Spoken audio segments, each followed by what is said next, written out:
morning? My mother-in-law, she can't say fine. She's not doing fine. But she's here. So that's a blessing. Hanging in there, that's right. That's right. So it's good to be back. Good to have Bub back with us. He was on a missionary journey to some elk in Colorado, and they brought back 2 converts with them. And so that was a blessing. They got to have a good time over there and had safety. As I tell you what, driving all the way to Colorado, that's no fun.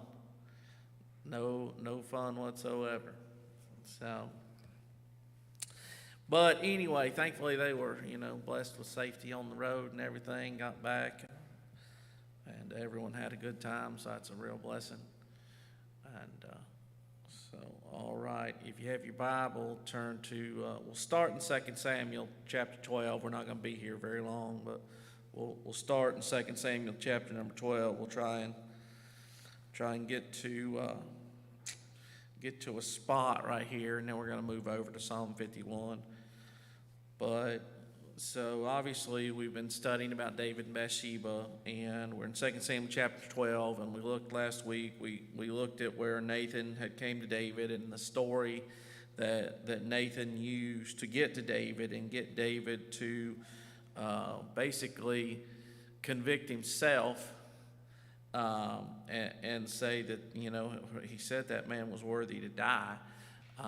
And we know that Nathan said, "Thou art the man." And then he gets to verse number, we'll just look at verse number 10. "Now therefore the sword shall never depart from thine house, because thou hast despised me, and hast taken the wife of Uriah the Hittite to be thy wife." And I believe it was in the previous verse as well, where God said that he despised him. And again, here's David, and we know the sin that David committed, but we also know that it was not an immediate repentance. It was 9 months after that sin, and not only the sin of committing adultery, but then the sin of trying to cover up the sin, and then the sin of having Bathsheba, or having Uriah slain, and then marrying Bathsheba, and then just kind of like covering it up and smoothing it over and just moving on with your life like everything was okay. And so we went 9 months, and God said, "Hey, you despised me." And that had to be tough for David to hear. Because again, this was a man after God's own heart. This was a man that did what he did because he loved God. And, the things that he suffered when Saul was king, all those things that he had so much respect for Saul because of his love for God. He treated Saul properly. And so God said, "Hey, you despised me," and that had to just absolutely tear him up. But sometimes when you're in sin, that's what you need. You need, to quote something, sometimes you need just hit with a dose of reality. And my kids get the reference up there. It's actually a kid's, it's Adventures in Odyssey is what I just quoted right there. But anyway, sometimes you just need hit with a dose of reality.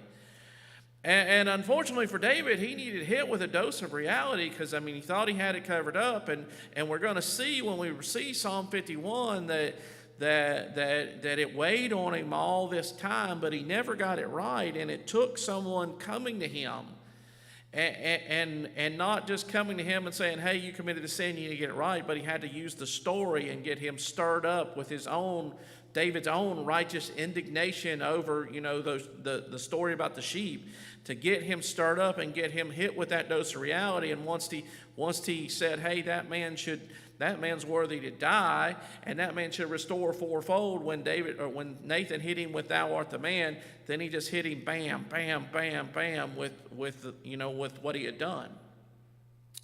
And David was laid open. He was laid open. He was just he was raw once Nathan said, "Thou art the man." He was just open, and Nathan could continue to work with that. And sometimes people they're so covered up, they've so covered up their sin, they've so hardened themselves that it's hard to work with them. It's hard to deal with them because they're so hard. And that's the biggest danger, and I'm going to say this, and I hope y'all understand what I'm saying. The biggest danger in our Christian life is not that we sin. The biggest danger in our Christian life is that we become hardened to our sin and refuse to get that right. You're going to sin. It's just going to happen. I mean, it's going to happen until we have a glorified body, until we're out of this flesh. You are going to do something. And I'm not justifying sin. I'm not saying go out and sin because God knows you're going to sin. I'm not saying any of that, but I'm saying you're going to. But the problem is, when you do, what do you do about it? Is it something you're like, oh, well, I was going to do it anyway, so it's fine, God knows, and no, that's not how you should react.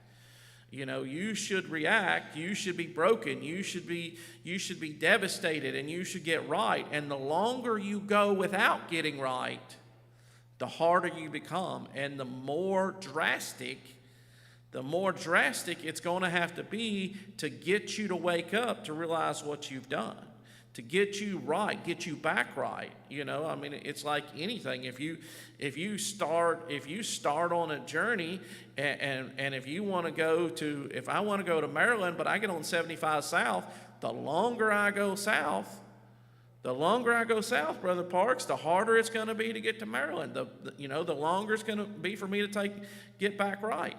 And the same thing with sin. Once you start down the wrong road, the further you progress down that road, the harder it's going to be for you to turn around, and the more stuff you're going to have to deal with to get back where you need to be. And so he told him twice. God said, hey, you despised me. You despised me. And he said, the sword, it's never going to depart from your house. Now, again, that's pretty tough what David's hearing right here, because that's not, he's not just hearing hey, my house. He's hearing future generations. Future generations are going to feel the repercussions. They're going to feel the repercussions of this sin that you committed. And we're going to see that God tells him that he's going to bring up evil out of his own house. Out of his own house, he's going to bring up stuff against him out of his own house. And we know, because we know what happens starting in chapter number 13 with Amnon and Tamar, and then Absalom, and we know how that story goes. And all that stuff was just sitting on the back burner. It was just sitting on the back burner, and then David committed this sin and tried to cover up this sin and didn't deal with this sin when he should have dealt with this sin. And then God said, okay, this is going to happen to you now. And so he said, it's never going to depart from your house. He said, thus saith the Lord, behold, I will raise up evil against thee out of thine own house. And I will take thy wives before thine eyes and give them unto thy neighbor, and he shall lie with thy wives in the sight of this sun. And he said neighbor right there, but unfortunately it was his own child. It was his own child that was going to take David's concubines at the instruction of someone who at one time was David's counselor and one of David's best friends, at the instruction of Ahithophel, and said, hey, this is what I want you to do. I want you to go up there, most probably on the same roof that David went out on and looked over and saw Bathsheba, on the same roof that he went out and looked over and saw Bathsheba. He said, I want you to go out there, and I want you to take your father's wives that he left to keep the house, and we know it's his concubines, but again, take those wives, and we understand what was going to happen up there. But do it so that everyone sees, so that all Israel knows that you're going to be despised by your father because of what you do to his wives. And so again, like I said, that's pretty tough right there. That's pretty tough. And so, the thing about sin is the best thing is not to get into it. The best thing is not to get into it because you don't know how God is going to judge you. You don't know how, you don't know what God is going to use to chasten you when you commit those sin. And so sometimes you're like, well, if I unfortunately, I do kind of know the repercussions of speeding in a school zone because I've gotten busted twice in about the last year and a half for them stupid cameras. And I've gotten busted twice in the year and a half, and it cost you $80, Brother Croft. It cost you $80 to be speeding in a school zone. Still mad about the one, I'm a little bitter. Hadn't got over it because it was in the end of June, and turned out it was during summer school, Brother Croft. They got me for summer school, and so I got this thing, and I'm like, that's like June 29th. And I call him like, it's June 29th. He's like, oh, it was summer school. I'm like, summer school. There's like 3 kids in summer school. You know what I mean? It's not like there's a whole big old thing. Yeah, it's just a scam. But anyway, not that I'm bitter. But again, like I said, I know the repercussions of driving through that. And sometimes you're like, well, you know what? I know what the punishment is. So I'll, some people. There's someone in this church is like, I've gotten a ticket. I don't know how many times for not wearing a seatbelt, and I'm still not going to wear my seatbelt. I'm just not going to do it. And now that's not me. I wear my seatbelt, but there's one guy in here that he's like, I'm not wearing my seatbelt. They're not going to tell me I'm going to wear my seatbelt. I'll pay their stupid ticket every time they give me one. I'll pay the ticket, but I'm not going to wear my seatbelt. But guess what? God doesn't always give you, if you do this, I'll do this. If you do this, I'll do this. If you do this, then I'm going to do this. And so that's not a bad thing. Because again, like I said, sometimes, if we know the risk and the reward, okay, if I risk this, then this is what I'm going to get. Then sometimes you are more prone to say, okay, well, I'm willing to risk it because, I'm not worried about the repercussions. But you don't know, and so therefore, that's hanging over you. And so I'm sure had someone, when David walked up, when he walked up on that roof that day, if he could have known everything that was going to happen, maybe he would have said, nah, you know what, I'll just go on back and lay back in bed. I'll just call one of my other wives or one of my concubines. I'll just go talk to one of them. Maybe, Brother Parks. And again, you have to count the cost. You have to count the cost. And again, I don't think a lot of people ever do count the cost of what sin is going to cost them. I don't think they do. I think a lot of times it's just an impulse. It's just an impulse. It's just boom. And, that's why they put candy. That's why they put candy in the checkout line. They put candy in the checkout line at every store. Why? Because you're like, oh, man, bubble gum. I hadn't ate any Bubblicious in forever. I hadn't ate any bubble gum in forever. And you grab a pack of bubble gum or you grab a candy bar or something like that. It's an impulse buy. That's why they put the drinks up there, too. They put the drinks up there. And even though you can buy a whole 6-pack of whatever your drink of choice is, buy a whole 6-pack for $4 back there. You pay $2.50 for one when you're standing in the checkout line. And you're like, oh, I'm so thirsty. I got to have a drink. You're not that thirsty. You're not that thirsty. You don't have to have a drink, but because you see it, like, oh, I got to have it. And sin's that way. You're like, oh, and you don't count the cost. You don't count the cost. And so David didn't count the cost. Can you imagine? Can you imagine being told, hey, your son is going to rape your daughter, and then your other son is going to have that son killed, and then that son is going to rise up against you and try and take your throne from you. And not only is he going to rise up against you and try and take your throne away from you, he's going to have relations with your concubines in the sight of everyone. I mean, again, David didn't think about any of that. But God said this is what's going to happen. And God is just. Again, I mean, it sounds pretty tough to me. I mean, it's not something I want to think about. But God is just, and David's going to acknowledge that. Because he said in verse number 12, he said, he said, you did it secretly.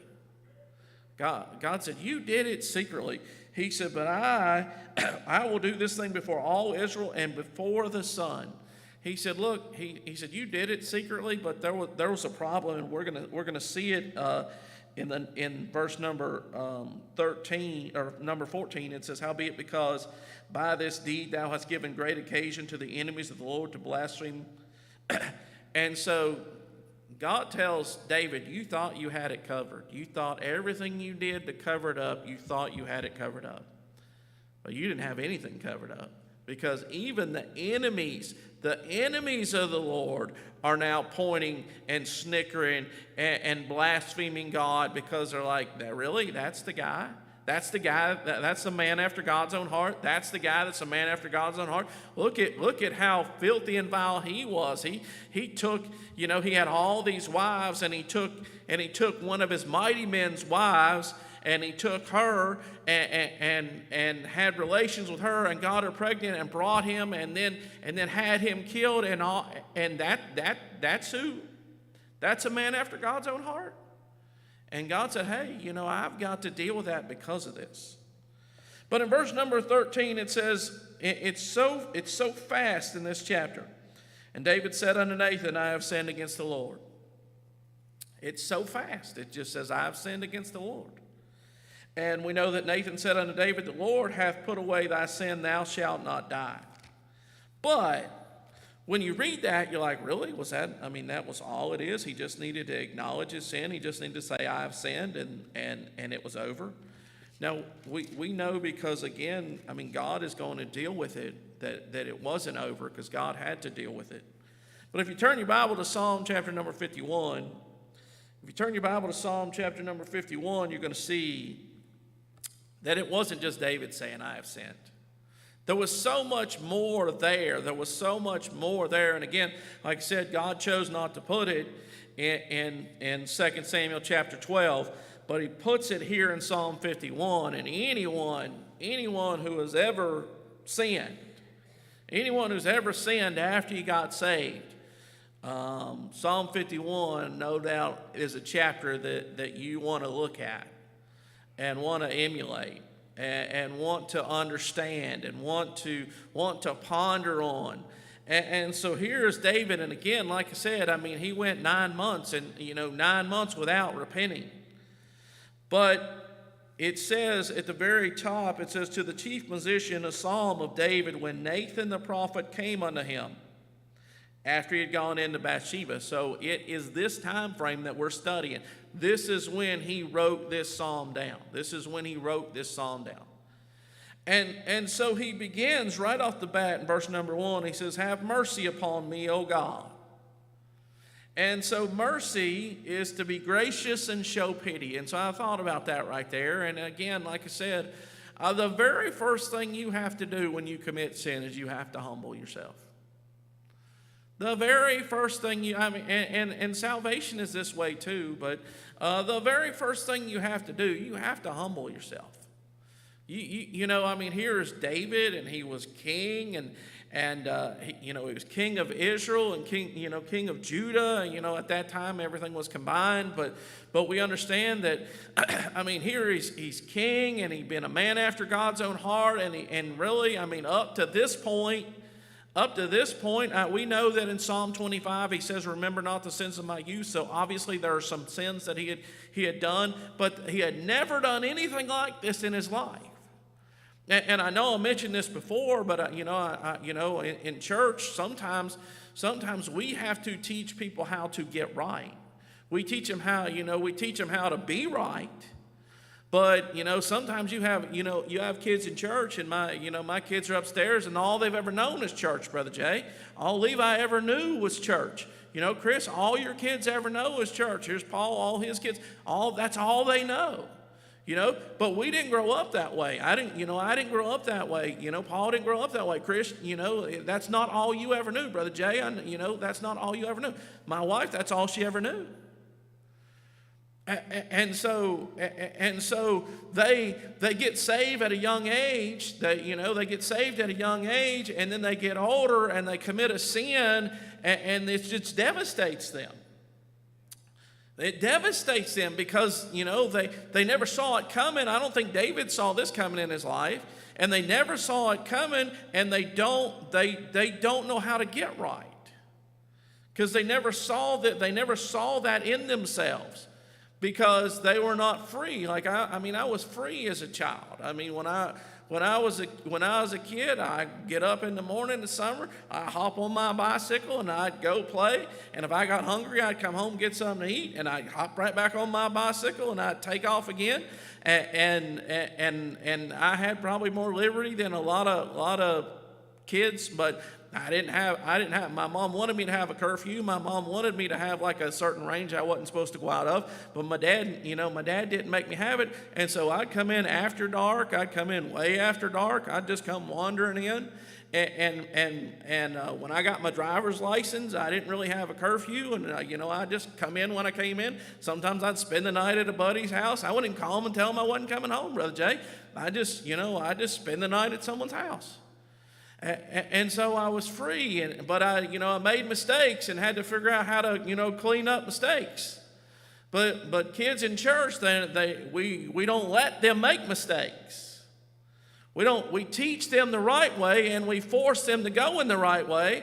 And then when they get off the path, they don't understand, hey, you can get back on the path. That's for other people. That was for other people. That was not for them, and it shocks them.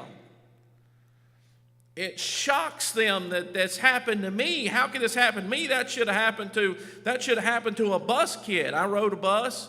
The first time I ever went to church, I rode a bus. That should happen to a bus kid. They're different than us, but they're not different. We're not different.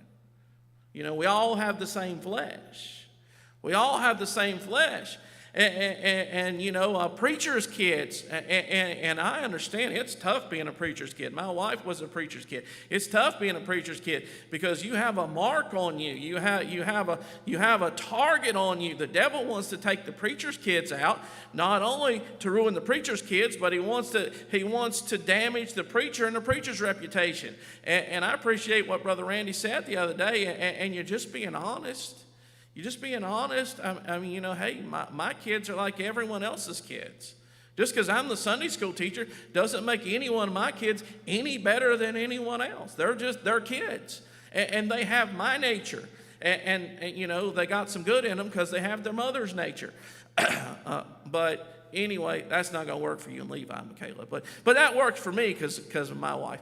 But you understand, they have a sin nature. David's even going to say in Psalm 51, he said, "Behold, I was shapen in iniquity, and in sin did my mother conceive me." Again, like I said, he says that, and I'll get to that later. But he says that. But he's acknowledging, hey, I knew this was in me. And like I said, I'm getting ahead of myself. I knew this was in me, and I took it for granted. And so again, back to my point right here. Have mercy upon me. You have to humble yourself. You have to humble yourself. You just have to admit. When you ask for mercy, it's because you're in a bad spot. I think about, I told y'all mine and my dad's name was Checkers. It was not chess. It was checkers. We'd play checkers. And my dad, we had the rule where if you took your hand off the checker, then that was your play. But when you're a little kid, you can ask your dad for mercy. You could ask your dad for mercy because you make a move and you're like, oh, and you're like, you took your hand off. But your dad's like, all right, I'll let you make the play, move it back, and then make your jump that you want to jump that you just realized What was it? He was having mercy. He was in the right. He had every right to say, no, you made your move, you took your hand off of it, you're done. But I'll have mercy because, you're young and whatever. And so here's David having to acknowledge to God, which we know, you read the Psalms, you know that he knows this, but he went 9 months without acknowledging this. He went 9 months walking around like everything was okay between me and God. Me and God, we're tight. We're good. It's all fine. Well, again, I don't know the time frame, but I'm sure whatever sacrifices needed to be done, here David shows up and is doing the things. He shows up to the things that that he's supposed to do. And all the while, he's not right with God. But the first thing he has to acknowledge is, I'm not right. He said, have mercy upon me. Show some pity here, God. I am in a mess. He said, oh God, according to thy loving kindness and according unto the multitude of thy tender mercies.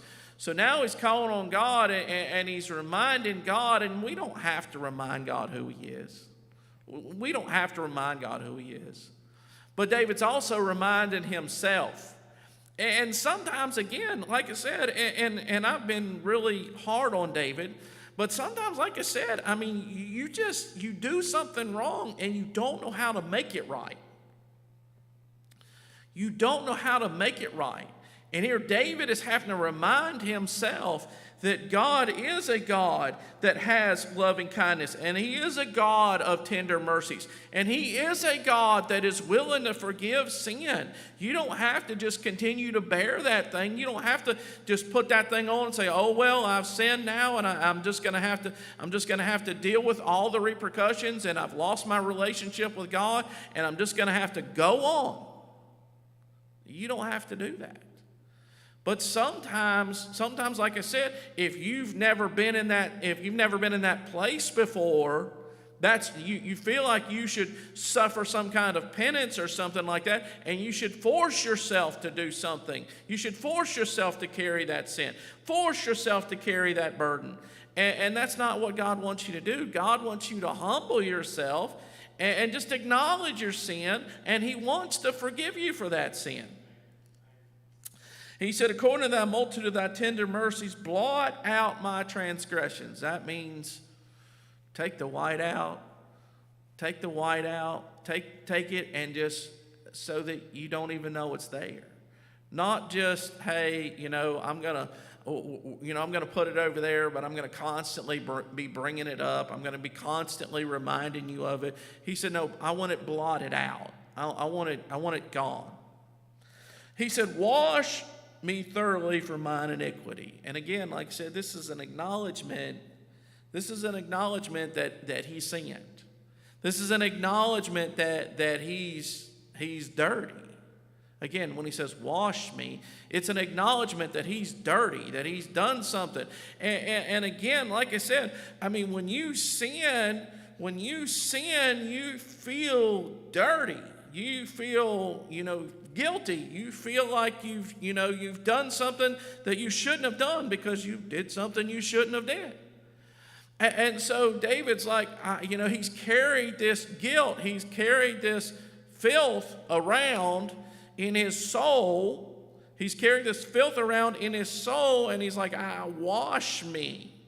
Wash me thoroughly from mine iniquity. And again, like I said, you commit this sin and you understand that it's there now. Again, for all those years of David's life, he's like, I'm good. And then all of a sudden, bam, here's this sin. And then he multiplies it because he tried to cover it.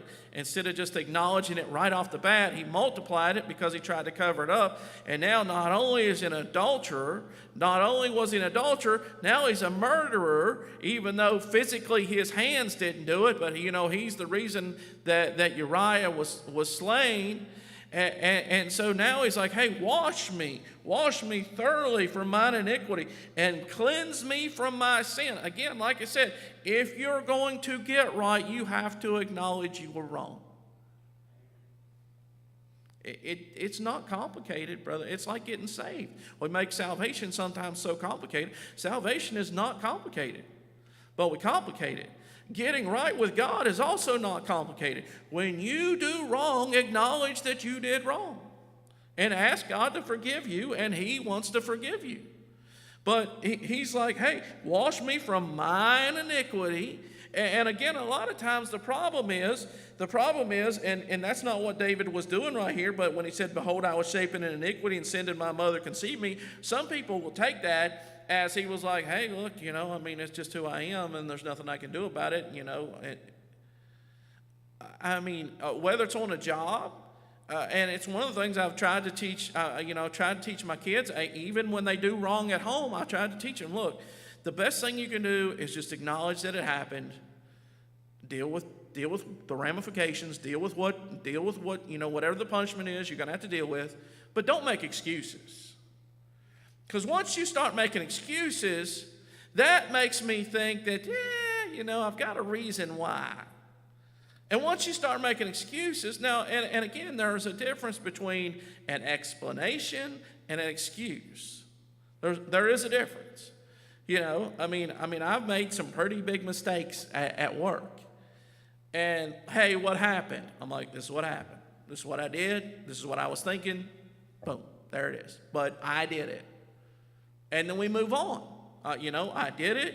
I know better now. This is what I'm going to do to correct it so it's not going to happen again. And then we move on. But if you're like, well, so-and-so was with me and he was distracting me and this person said this and blah, blah, blah, you're just making excuses now. And you know what that tells me? You're going to do it again. If you can't take, responsibility for your action, then that tells me most likely it's going to happen again and again and again until you take responsibility and say, hey, this is, I can't read a tape measure. All them little marks, I don't know what them little marks mean. You give me the big marks, I'm good, but I can't read a tape measure. And the little marks, I got a brother-in-law that he just calls them lights and heavies because he, 16ths are just too much. And so he's like light, heavy, quarter light, quarter heavy, half light, half heavy. And so, yeah, he didn't, all them marks are, he doesn't want to deal with all that stuff. But if you don't acknowledge your sin, you're never going to truly get right. If you don't accept full responsibility, and David does not blame Bathsheba here. David never blames Bathsheba. He didn't say, well, she shouldn't have been up there. She shouldn't have been up there washing, and she shouldn't have been doing this, or she shouldn't have been doing that. He doesn't blame his other wives. Well, had my other wives been what they were supposed to be, then I wouldn't have felt this way. He doesn't do any of that stuff. He just says it was mine. He said it was mine iniquity, and cleanse me from my sin. If you're going to get right, you have to acknowledge it's all yours. Just straight up, it's mine. Don't try and sugarcoat it. Don't try and blame your mom. Don't try and blame your dad. Don't try and blame your friends. Don't try and blame your cousin. Again, Amnon could have blamed Jonadab, but guess what? It was Amnon's sin that he was going to do in the next chapter. Yeah, Jonadab was the one that gave him the idea so he could do what he could do, but it was already in his heart to do it. It was already there. And so a lot of times, we have to acknowledge, hey, this is just in my heart. If you want to prevent sin, then you need to acknowledge what's in your heart to God before you ever commit sin. God, deal with me. This is in my heart. This is in my heart. And just because you've never come to the perfect opportunity to commit the sin doesn't mean you won't commit the sin. It just means you haven't come to the right opportunity. And so you have to let God deal with the things that are in your heart before you ever come to the time where you have the opportunity. There's a lot of people that never thought they were a thief because they never actually stole something, but it was in their heart to steal the whole time. And then they finally did steal something and realized, oh, that thing that was in my heart, that's actually who I was. That thing that was in my heart, that's actually who I was. I just never had the right opportunity where I looked around and saw that money sitting there and thought no one saw me and stuck that money in my pocket. No, you were a thief a long time before that. You just never had the opportunity to steal that $100 bill until that time. And so if you're going to get right, if you're going to be right, you need to just acknowledge this is who I am. He said, and again, it worked out perfect, verse number 3, for I acknowledge. He said, I'm sorry, God. He said, it was me. It wasn't Bathsheba. It wasn't how my mom raised me. It wasn't how my dad raised me. It's not my 6 other wives' fault. It's not my 10 concubines' fault. It's not any of my friends' fault. It wasn't anything but me laying on my bed in a place I wasn't supposed to be at a time I shouldn't have been there, and I had some things going into my heart that shouldn't have been in my heart, and I walked up on a roof and I saw her, and they tried to warn me, and I said, nope, I'm going to do it anyway. He said, I acknowledge my transgressions and my sin. It's ever before me. And I mean, you think about it, it had to be ever before him because he married her. Every time, again, like I said, I mean, if you think about it, in a relationship, Jake's back there. You're like, hey, Jake, tell me when you and Martha fell in love. And Jake can tell us a story about, probably the first time he saw Martha, or the first time he ever saw Martha. And it's like, hey. I mean, I can tell you the story about my wife. I mean, it's, we've been married for 25 years, but I can take you back. Brother Jake, because if you remember, we didn't even like each other when I moved to Georgia. And we didn't even like each other, Brother Parks. I mean, we weren't necessarily sworn enemies, but it was pretty close. It was pretty close. And so, but I can tell you when it changed. And every person in here that's married, or almost every person in here that's married, can most likely tell you about the time when you realize, there's Chris back here nodding his head, when Chris realized, hey, there's Brandy. And so, I mean, imagine someone coming up to David and saying, hey, David, Bathsheba, tell me about when you fell in love with Bathsheba. Yeah, we're not going to talk about that. Yeah, we're just not going to talk about that. We just, we're going to skip over that. We're going to skip to now. And let me tell you about Bathsheba now. But I don't want to talk about when I first met Bathsheba. I don't want to talk about when I first fell for Bathsheba, because it wasn't a good thing. And he said, for I acknowledge my sin, it's ever before me. Again, like I said, I mean, he's married to her. And at this time, that baby had been born. It hadn't died yet. And every time he heard that baby cry, his sin was ever before him. Every time he heard that baby cry, his sin was right there. And in verse number 4, again, how to get right, he said, against thee. Again, I mean, when I look at it, I'm like, well, he sinned against Bathsheba. He sinned against he sinned against Eliam, Bathsheba's father. He sinned against Ahithophel, Bathsheba's grandfather. He sinned against Uriah the Hittite. He sinned against all these people. That's in my mind how I look at it. But ultimately, he sinned against God. That's who he sinned against. Ultimately, even though the sin was committed with Bathsheba and all these other people were affected by the sin, God's the lawmaker, and he violated the law of God by committing adultery, and so he sinned against God. And so he says, against thee only have I sinned, and done this evil in thy sight. And again, like I said, words have meaning. Words have meaning, and you can tell when someone's like, yeah, it's no big deal. It's no big deal. Paul works with Dakota and them at work, and Paul was in charge for the last 2 weeks, and you can tell when you get on to someone whether they're just blowing you off, like, oh, yeah. I know they do it because Bub tells me they say it. They're like, you're right. And you can tell when someone says you're right, whether they're actually saying you're right and I acknowledge what I did, or they're just saying, yeah, whatever, just you're right, just leave me alone and go back to doing what you're supposed to do. You can tell when someone's even trying to get right with God, whether they're really trying to get right or, man, I just don't want to deal with the ramifications of what I'm going to have to deal with. I mean, how many times did you see someone who, for us that have been in church for a while, they do something, something happens, and let's say their wife leaves them, and they come to church, and they run down an altar, and they make a profession, and if their wife comes back to them, they don't come back to church. And what were they doing? They were just trying to deal with the ramifications of their sin.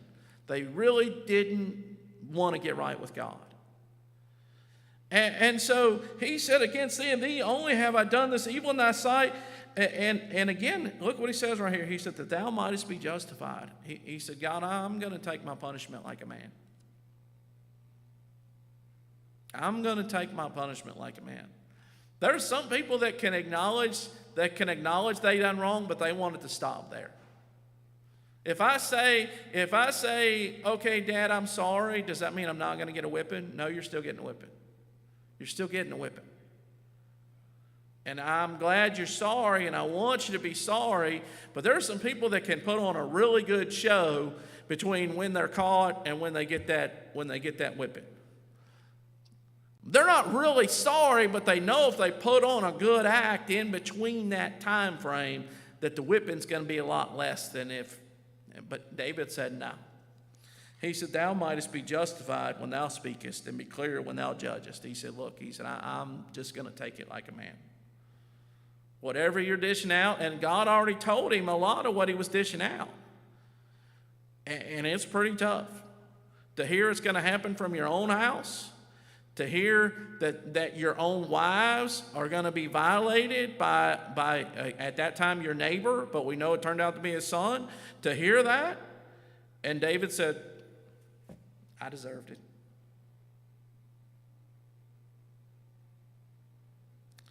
You know he's serious about getting right with God because he's said, I deserved it. Again, like I said, I mean, sometimes when you're dealing with your children, what do you think I should do? I don't know. No, tell me what you think I should do. I told you this. I told you if you did this, I would do this. What do you think? Well, no, it's not well. It's not well. You said if I did this, I'd get a spanking, so that means I get a spanking. That's correct. That's what you get. And David said, look, I did it. I acknowledge it. And God, whatever you choose to do to me because of it, whatever you feel like you need to do because of it, I deserve it. Now, he asked for mercy. He asked for mercy. But you can ask for mercy. Like when me and my dad were playing checkers, there was a time once I got older where I could ask for it, and he's like, no, because you're not 6 anymore. You're 12. And you can ask for mercy, but you're 12 now, and I'm not doing that for you this time. And David asked for mercy, and God is going to give him mercy because what he did was worthy of death, and he's not going to die. But David acknowledges whatever, God, you have to do, you just have to do. And that's the only way to be. That's the only way to be. When you're getting right with God, whatever it is you have to do, that's what you have to do. God, these things that are in me, whatever it is you have to do to take those things out of me, then take those things out of me. I don't ever want to be in this situation again. I don't want to ever find myself in this spot again. And God, you know how far you have to take it. I know, if I do it, then I'm probably going to cut it a little short. And then if I cut it a little bit too short, then I might be prone to do it again. But God, you know how far you need to take this. Again, verse 5, he said, behold, I was shapen in iniquity, and sin did my mother conceive me.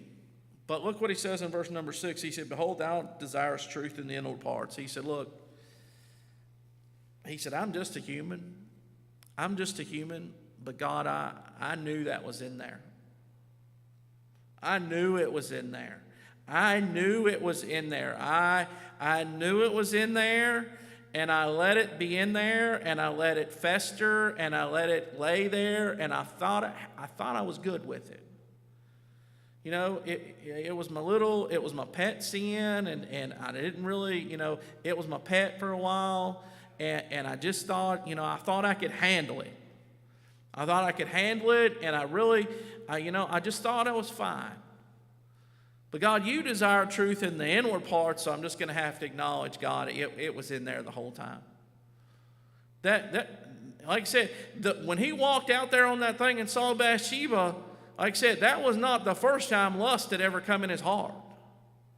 That was not the first time lust had ever come in his heart.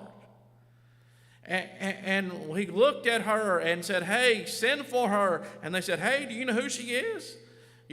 She's Eliam's daughter, and that's the wife of Uriah the Hittite. And he's like, bring her up here anyway. Why?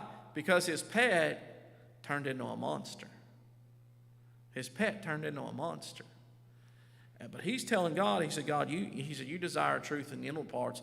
God, I'm just going to have to acknowledge that I can't hide this from you. Again, we've talked about that a bunch, but you're not hiding your sin from God. You're not hiding your sin from God when you're not confessing your sin, when you're not dealing with your sin. You're not hiding it from God. You might think you are, but God knows your thoughts. God knows your thoughts. And he knows. And the best thing for you to do is acknowledge those things and confess those things and ask for mercy and ask for God to help you before they ever get to this point. Before they ever get to this point. And so we're gonna stop. We're gonna stop right there. We'll pick up next.